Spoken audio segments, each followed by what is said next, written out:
ఒకసారి ఒక ధనవంతుడైన గుర్రాల వ్యాపారి అక్బర్ మహారాజు సభకు ఒక అందమైన తెల్ల గుర్రాన్ని తీసుకువచ్చాడు. ఈ గుర్రం రాజ్యంలోనే వేగంగా పరుగెత్తే గుర్రం. దానిని మీకు అమ్మాలని నాకు ఇష్టం ఉంది అన్నాడు వ్యాపారి. కాని ఇది చాలా ఖరీదైనది. దీని అందం, వేగానికి సాటిలేదు. అక్బర్ ఆ గుర్రాన్ని ఎంతో అభిమానించాడు. కాని దాని వేగాన్ని పరీక్షించాలనుకున్నాడు. వెంటనే వ్యాపారి చెప్పాడు, మహారాజా, ఇక్కడ దాని వేగాన్ని సరిగా పరీక్షించడం సాధ్యం కాదు. ఈ గుర్రం మీకు నచ్చకపోతే మీ బంగారాన్ని తిరిగి ఇస్తాను. మీరు ఈ గుర్రాన్ని 7 రోజుల పాటు చూసి ఆపై నిర్ణయం తీసుకోండి. అక్బర్ అంగీకరించి బంగారపు నాణేల సంచిని ఇచ్చాడు.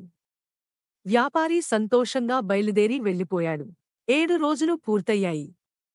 కాని వ్యాపారి తిరిగి రాలేదు. గుర్రం అందంగా ఉన్నా అది బలహీనంగా, నెమ్మదిగా ఉంది. అక్బర్ మోసపోయాడని గ్రహించాడు.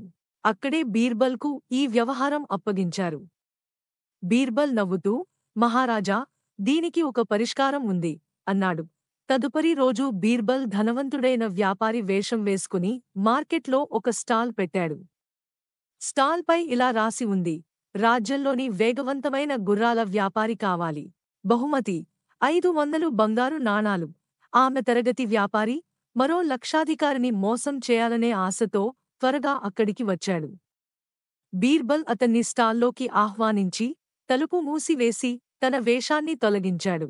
నువ్వు అక్బర్ మహారాజుకు తిరిగి వస్తానని వాగ్దానం చేశావు. ఇప్పుడు నీకు న్యాయానికి ఎదుర్కోవాల్సిన సమయం వచ్చింది అని చెప్పాడు బీర్బల్. వెండాడకు తానే చిక్కుకున్న వ్యాపారి క్షమాపణలు చెప్పి అక్బర్ బంగారాన్ని తిరిగి ఇచ్చాడు. నైతికత, లోభం మరియు మోసం తాత్కాలికంగా విజయం సాధించవచ్చు, కాని తెలివి మరియు నిజాయితీ ఎల్లప్పుడూ గెలుస్తాయి.